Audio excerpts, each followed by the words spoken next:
오늘은 사람은 하나님의 형상입니다 라는 제목으로 하나님의 말씀 전하겠습니다. 우리는 지난 시간까지 하나님이 누구신가에 대해서 말씀을 함께 나눴습니다. 하나님이 누구신가? 이 신에 대한 의문, 이것이 바로 신학의 출발점입니다. 종교란 믿는 것이며 그 믿음의 시작은 바로 신이 존재하는 사실을 믿는 것입니다. 기독교도 마찬가지입니다. 하나님이 계신가로부터 기독교도 출발하는 것이죠. 그렇다면 존재하시는 하나님은 어떤 분이실까요? 하나님의 존재에 대한 믿음이 있다면 그 다음에는 하나님께서 어떤 성품을 가지고 계신가를 알아야 합니다. 그래야지만 하나님께서 또한 어떤 일을 하시는지도 알 수 있기 때문입니다. 왜냐하면 하나님의 사역은 그 성품에 근거하고 있기 때문입니다. 하나님께서 우리를 위해서 행하시는 대부분의 일들, 그 사역들은 하나님의 성품에서 기인하는 것들입니다. 하나님께서 우리를 구원하시고 또 우리를 선택하신 이 모든 것들은 하나님의 사랑의 성품에서 근거하여 행해진 일들입니다. 또한 하나님께서 세상을 심판하시는 것은 하나님의 공의적 속성에 근거한 것입니다. 우리를 포기하지 아니하시고 오래 참으시고 기다려주시는 것은 하나님의 불변성에 기인하는 것입니다. 이렇게 하나님의 존재와 성품 그리고 사역에 대해서 알 때 우리는 비로소 하나님을 안다 이렇게 말할 수 있는 것이죠. 그러나 하나님께서 존재하시며 그분이 어떤 성품을 가지고 계시며 그리고 또한 어떤 일을 행하시는지를 안다 할지라도 우리가 하나님과 인격적인 관계를 맺지 못하면 그것은 아무 소용이 없습니다. 하나님의 존재와 성품, 그 사역을 우리가 안다 할지라도 하나님과 인격적인 깊은 관계를 맺지 못함으로 그분의 은혜를 누리지 못하고 그분의 도우심을 받지 못하고 그분이 살아서 나와 함께 하시는 것들을 체험하지 못한다면 하나님에 대해서 아는 것은 아무 소용이 없다는 것입니다. 그렇게 하나님과 인격적인 관계를 맺지 못한 사람들은 하나님이 전능하셔도 기도하지 않을 것입니다. 하나님과 인격적인 관계를 맺지 않은 사람들은 하나님께서 변함없는 사랑으로 함께 하신다 할지라도 하나님이 항상 나를 버리신 것처럼 외로움과 두려움 속에 떨 것입니다. 이처럼 하나님과 깊은 관계를 누리는 가운데 하나님께서 나의 아버지가 되시고 내가 하나님의 자녀된 것을 인격적으로 체험할 때 그래서 그 사랑이 내게 날마다 풍성하게 경험되고 그 은혜가 내게 넘쳐날 때 비로소 하나님을 아는 지식들이 우리로 하여금 삶 속에서 하나님으로 인해 기뻐하게 하고 감사할 수 있게 하는 것입니다. 우리는 하나님께서 행하신 일 가운데 창조와 섭리와 구원과 심판에 대해서 살펴보았습니다. 하나님께서 행하신 이러한 창조와 섭리와 구원과 심판은 바로 사람, 곧 우리를 위한 것입니다. 창조의 마지막도 사람이었습니다. 하나님께서 이 땅을 섭리하시는 이유도 사람 때문입니다. 하나님께서 구원하시는 대상도 사람입니다. 예수 그리스도께서 십자가에 달려 죽으시고 다시 부활하셔서 영생의 소망을 주신 것도 사람입니다. 또한 심판의 대상도 사람입니다. 이것처럼 하나님의 끝없는 관심은 사람입니다. 그러므로 하나님의 궁극적 관심이요, 창조의 최종적인 목적이요, 그리고 사랑의 대상은 바로 사람입니다. 이것을 잘 보여주는 것이 바로 사람을 창조하시는 모습 속에 나타나고 있습니다. 먼저 하나님은 사람을 맨 마지막에 창조하십니다.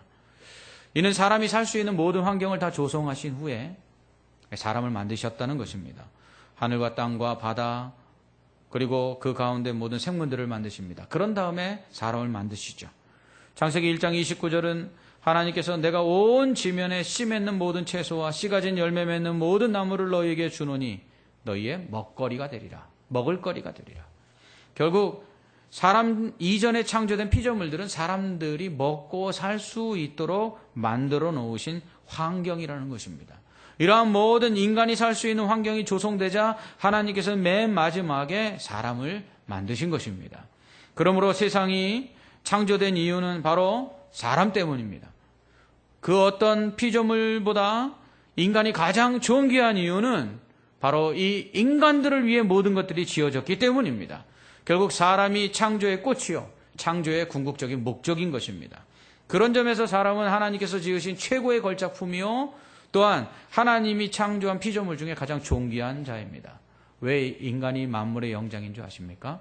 바로 이런 창조의 이유 때문입니다. 둘째로 하나님은 사람을 흙으로 빚으시고 생기를 불어 넣으셨습니다. 하나님께서 흙으로 사람만 만드신 게 아니라요, 창세기 2장 19절에 보면 각종 들짐승과 새들도 흙으로 만드셨습니다. 이렇게 하나님께서 흙으로 짐승들과 사람을 만드셨다는 것은 특별히 사람에게는 육체를 주셨다는 의미입니다. 하나님이 사람을 만드시기 전에 창조하신 땅의 그 재료인 흙으로 사람을 만드시는 재료를 삼으셨는데 그것은 육체를 가진 존재로 사람을 지으시기 위함입니다. 그래서 사람이 죽으면 어디로 돌아가죠? 흙으로 지음받았기 때문에 흙으로 돌아가는 것입니다. 이는 또한 육체를 가진 사람은 결국 제한적 존재라는 것을 의미합니다. 하나님께서 창조하신 이 피조 세계는 아무리 아름답고 완벽하게 지어졌다 할지라도 하나님께서 자연 법칙에 따라 운행되게 하셨습니다. 이러한 자연 법칙에 따라 운행되는 피조 세계 속에 창조된 인간은 그 속에서 자연 법칙에 제한을 받을 수밖에 없죠. 그러니까 인과 법칙에 따라 살 수밖에 없고 또한 시공간의 제약을 받으면서 살아가는 것입니다. 그러므로 육체 때문에 이 육체를 가진 인간은 이 피조 세계 안에서 하나님께서 지으신 완전한 존재였지만 그러나 하나님과 같은 존재는 아닙니다. 흙으로 창조되어 육체를 가졌기에 결국 인간은 유한한 존재죠. 그렇기 때문에 이 육체의 한계를 벗어날 수 없는 것입니다. 나중에 인간이 선악과를 따먹고 범죄한 후에는 이 육체로 인해서 인간에게 고통이 임합니다. 그러니까 결국 육체가 없었다면 인간이 고통을 경험할 수가 없는 것이죠. 결국 육체를 지니고 있기 때문에 흙으로 지음받은 이 인간은 범죄한 이후에 그 저주를 받아 이 육체로 인한 고통 속에 살아가게 됩니다. 또한 범죄한 인간은 육체의 연약함으로 인해서요, 육체의 소욕을 따라 계속해서 죄를 짓게 되지요. 하지만 동일하게 흙으로 지은 짐승이나 새와 달리 사람에게는 하나님께서 그 코에 후 하고 생기를 불어 넣으십니다. 창세기 2장 7절은 이렇게 하나님께서 사람의 코에 생기를 불어넣으시니까 사람이 생명이 됐다 이렇게 말씀합니다. 그렇다면 생기는 무엇이고 생명은 무엇일까요? 먼저 생기는 원래 바람, 또 호흡, 숨이라는 뜻을 가지고 있습니다. 그러나 단순히 숨결, 호흡이라는 의미 이상으로 그 존재를 활동하게 하고 살아가게 하는 힘, 기력, 이런 의미를 가지고 있습니다. 즉 흙으로 만들어진 사람은 하나님께서 그 코에 생기를 불어 넣음으로써 비로소 살아나게 되어 살아있는 존재가 된 것입니다. 에스겔서 37장에는 마른 뼈 골짜기 환상이 나옵니다. 에스겔 선지자가 환상 중에 마른 뼈가 가득한 골짜기 옆에 서는데요, 하나님께서 선지자에게 이렇게 물으시죠. 이 마른 뼈들이 살아나겠느냐? 그리고서는 하나님께서 선지자에게 이 뼈들에게 대언하여 살아나게 하라 라고 말씀합니다. 그러자 뼈들아 살아날지어다 하고 선지자가 외치니까 뼈들이 갑자기 서로 들어맞기 시작합니다. 그리고 연결된 후에 힘줄이 덮이고 또 살이 오르고 그 위에 살갗, 가죽이 덮여서 사람의 형체를 이루게 됩니다. 그러나 살아있지는 않았습니다. 결국 시체와 같았죠. 그때 하나님께서 선지자에게 계속해서 말씀합니다. 생기를 대언하여 저들에게 들어가게 하라.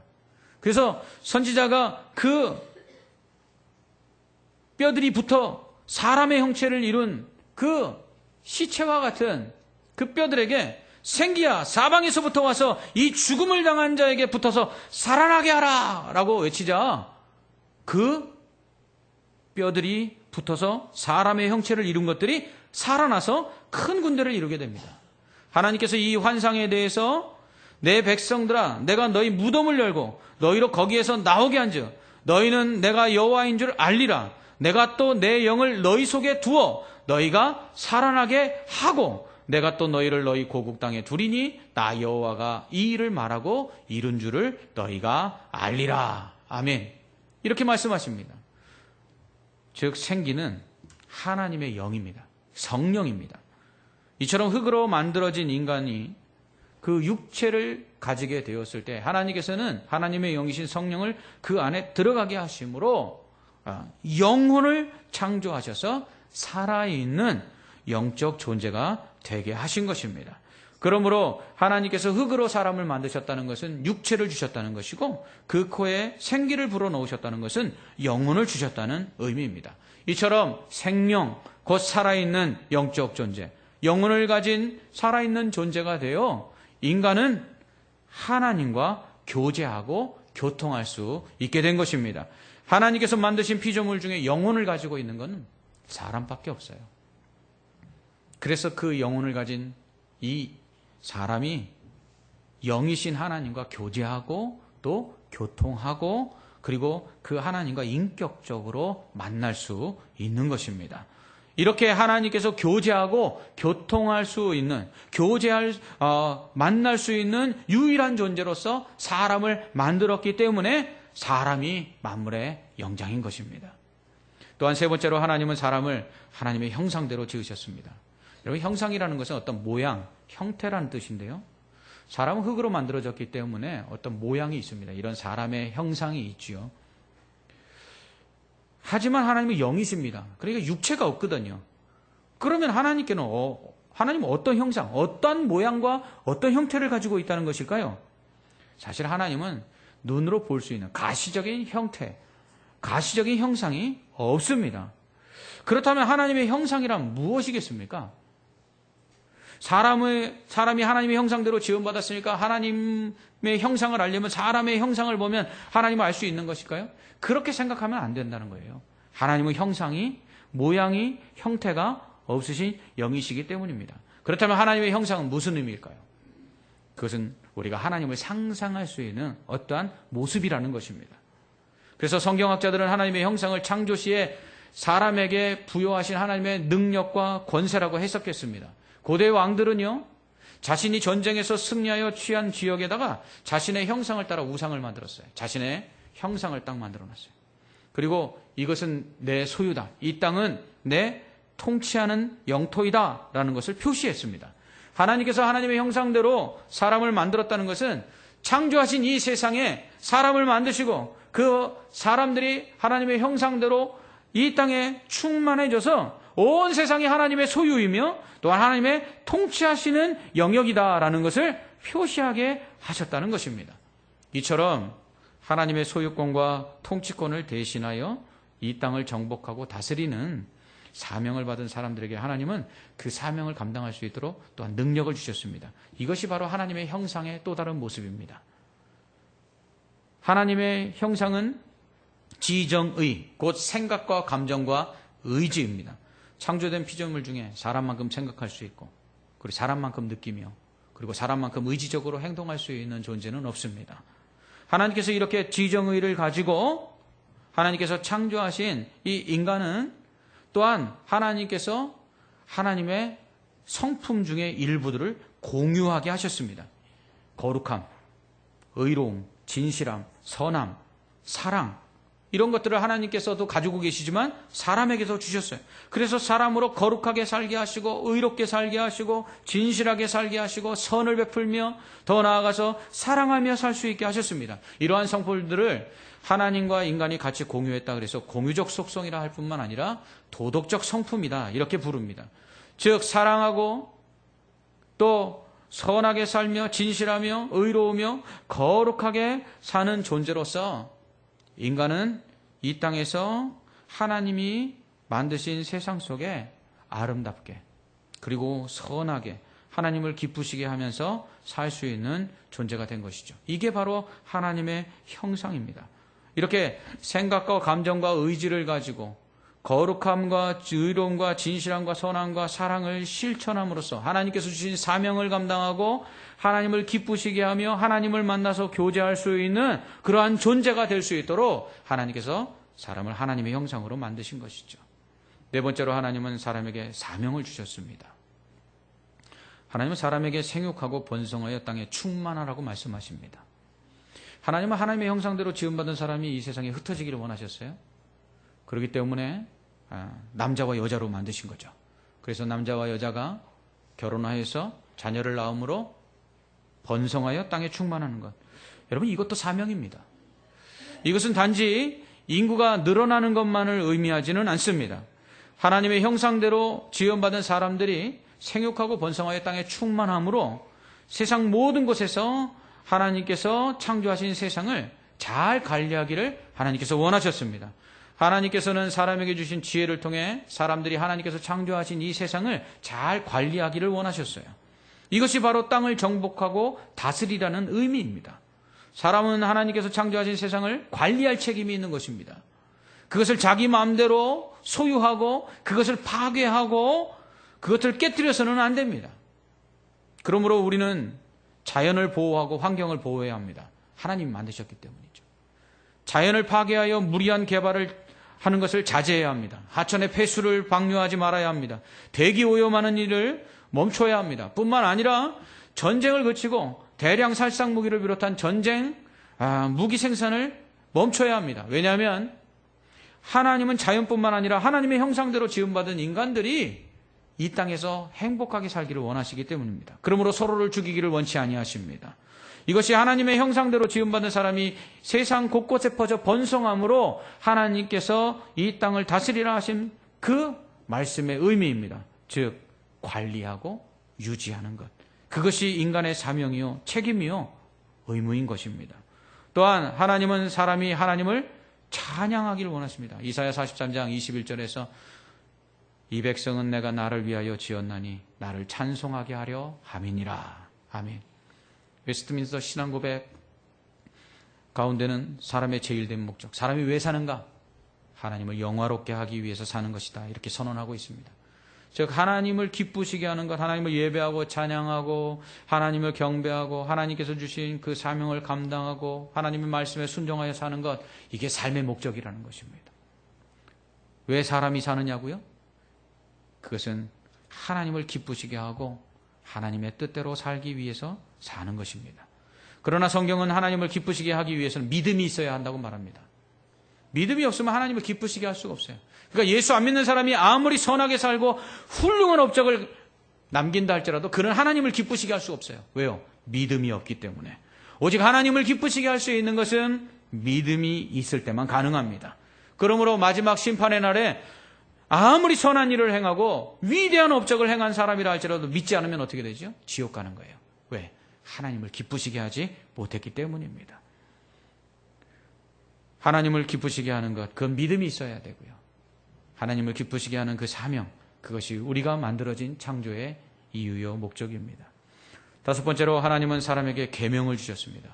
계명이라는 것은요, 명령이죠. 하나님의 명령입니다. 사실 하나님의 말씀은 다 무조건 순종해야 되는 명령입니다. 하나님 말씀 중에 어떤 건 순종하고 어떤 건 순종하지 않아도 되는 것 있습니까? 없지요. 그러므로 하나님의 말씀은 우리가 무조건 순종해야 되는 명령입니다. 이렇게 하나님의 말씀에 순종해야 하는 존재로서 사람에게 하나님이 지키라고 순종하라고 하신 첫 번째 계명이 있습니다. 무엇이죠? 선악과를 따먹지 말라. 여러분, 왜 하나님께서 창조하신 사람에게 하나님은 선악과 따먹지 말라라는 것을 첫 번째 계명으로 주셨을까요? 하나님이 사람을 만드시고 하나님의 형상대로 지음받은 사람에게 이 세상을 다스리고 정복하라 이렇게 말했어요. 그러니까 인간이 이 땅에서는 왕이에요. 그래서 창세기에 보면 사람이 짐승들의 이름을 지어줍니다. 아담이. 그러니까 그대로 됩니다.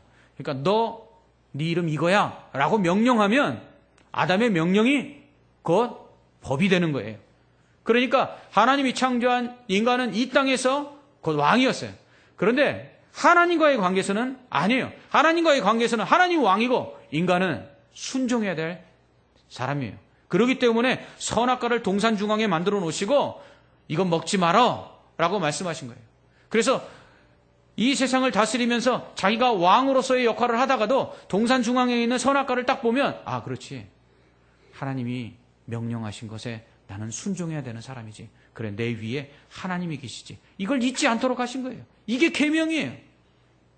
그런데 아담이 선악과를 따먹으려고 할 때에 뱀이 유혹하죠. 어떻게 유혹합니까? 그거 먹으면 하나님처럼 돼. 여러분, 하나님이 선악과를 따먹지 말라고 말씀하신 계명은 너는 내 말에 순종할 때 살 수 있어. 내 말대로 순종하여 살 때만 네가 복을 받는 거야. 네가 이 땅에서 왕처럼 모든 일을 행할 수 있는 것도 오직 순종할 때만 가능한 거야. 네가 행하는 모든 일이 잘 되는 것, 그거는 순종할 때 가능한 거야. 그러니까 너는 오직 내 말에 순종해. 그것을 잊지 말라고 내가 선악과를 만들고 먹지 말라고 하신 거야. 이렇게 하나님 말씀하시는 거예요. 그렇습니다. 사람은 하나님의 명령에 순종해야 되는 자입니다. 이 세상의 왕은 인간이 아닙니다. 이 세상을 자기 마음대로 임의로 통치할 수 있는 것은 사람이 아니라 하나님이십니다. 잠시 이 세상을 사람에게 다스리도록 하나님이 위임하셨을 뿐입니다. 그러므로 이 세상은 사람의 것도 아니요, 이 세상은 사람이 마음대로 다스리는 자신의 영토가 아니라는 것입니다. 그러므로 우리는 하나님께 순종해야 되는 자인데 이 하나님의 말씀에 순종하지 않는 것, 이게 죄예요. 남들을 괴롭히거나 아니면 나쁜 짓 하는 것만 죄가 아니라 근본적으로 하나님의 말씀에 불순종하는 것, 이게 죄라는 것이에요. 또한 하나님은 타락한 이후 인간에게 잃어버린 하나님에 대한 사랑과 사람에 대한 사랑을 회복하라고 명령하시죠. 하나님이 주신 계명을 요약하면 뭐죠? 첫째는 하나님을 사랑하고 둘째는 사람을 사랑하는 거예요. 이게 인간에게 부여하신 하나님의 계명이에요. 하나님 왜 사람을 만들었냐면 하나님 사랑하라, 사람 사랑하라. 이게 하나님이 사람을 만들어 놓으시고 주신 법이에요.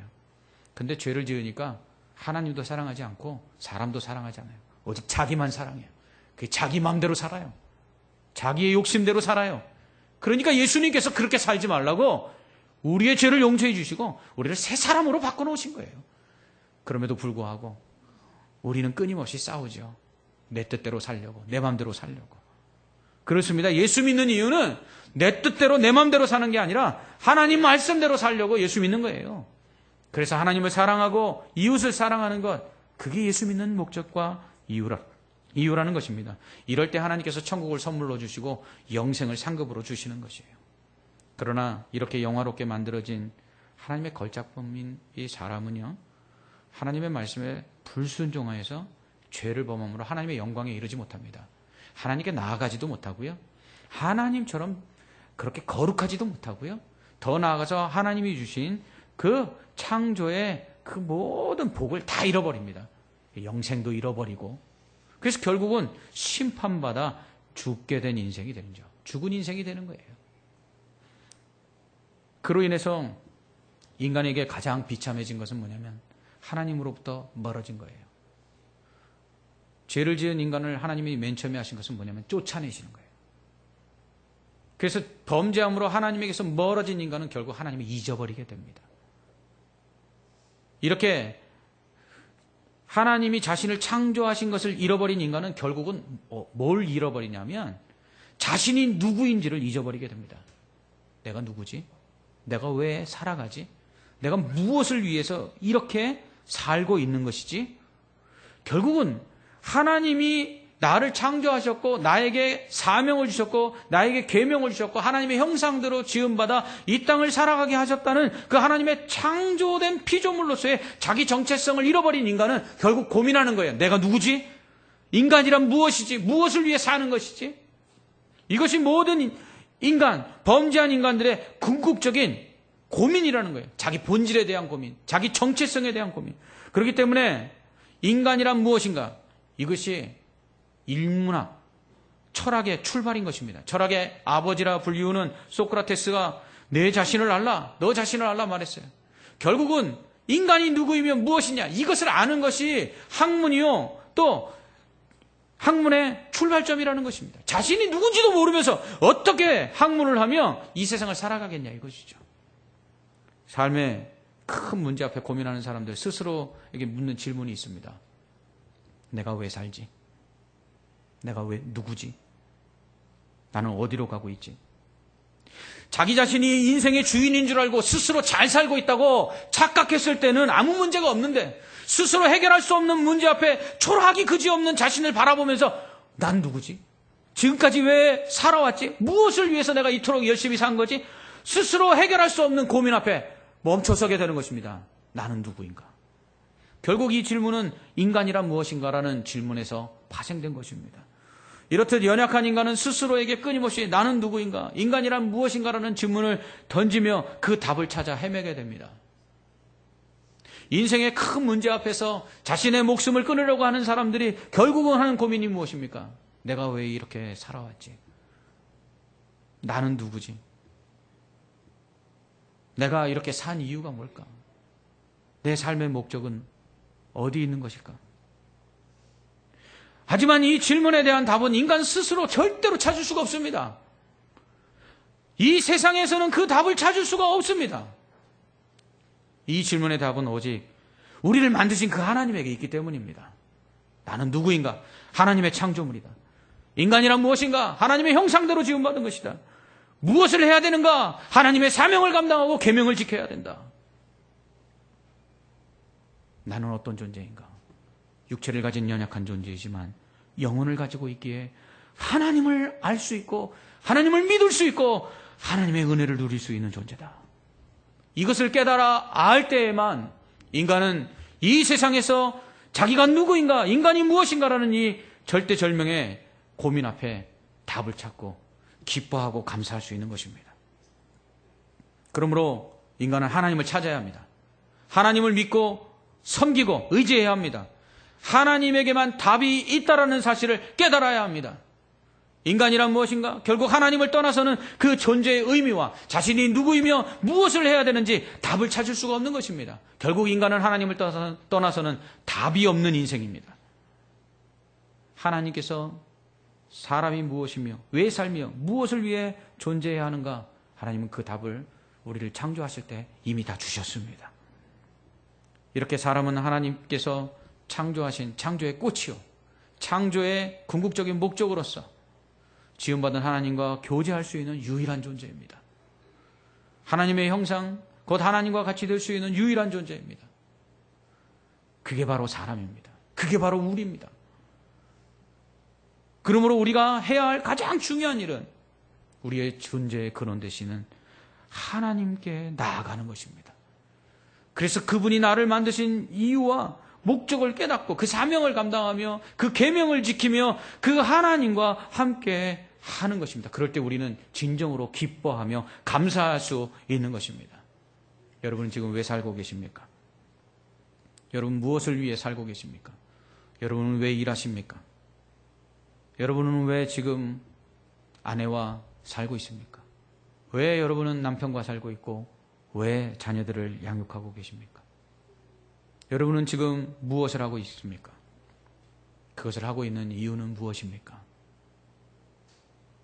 이 모든 답은 하나님께서 우리를 지으셨고 하나님의 형상대로 만드셨으며 육체와 영혼을 주셔서 하나님과 교제할 수 있고 또 하나님을 의지할 수 있고 또한 하나님을 기쁘시게 할 수 있다는 이 창조의 본질 속에 이 창조의 근본적인 그 원리 속에서 모든 것을 찾을 수 있습니다. 이것이 바로 하나님의 형상대로 우리를 만드신 이유입니다. 우리는 바로 하나님의 형상대로 지음받은 그러한 존귀한 자들입니다. 기도하겠습니다.